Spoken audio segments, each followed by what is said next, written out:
Straight of commerce உனக்கு திறமை இருந்தால் நீ ஓப்பன் பண்ணு. அதை விட்டுட்டு மற்ற நாடுகள்கிட்டலாம் ஹெல்ப் கேட்குற. அவங்க முடியாதுன்னு சொன்னால் அவங்க மேலே வந்து கோவிச்சுக்கிட்டு போகாமல் இருந்துருவியா அப்படிங்கிற ஒரு கேள்வி. எதுக்கு பிரசாத் இப்படி சொல்கிற அப்படின்னு கேட்டால், ட்ரம்ப் சின்ன பிள்ளை மாதிரி இப்போ கோவப்பட்டிருக்காரு.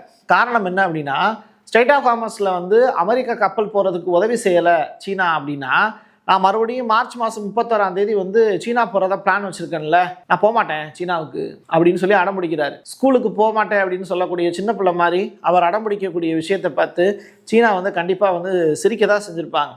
ஜி ஜின்பிங்க்கு சிரிக்கவே தெரியாது, கண்டிப்பாக அவரே சிரிச்சிருப்பார். ஸோ சீனா அவங்களுடைய எண்ணெய் தேவையில் 90% வந்து இந்த ஸ்ட்ரெயிட் ஆஃப் காமர்ஸ் தான் பயன்படுத்துகிறாங்க. அப்போது அவங்களுக்கெல்லாம் ரூட்டு ஓப்பன் பண்ணி வச்சுருக்கீங்க, எங்களுக்கு மட்டும் ஏன் கொடுக்க மாட்டீங்க அப்படின்னு அமெரிக்கா கேட்குறாங்க.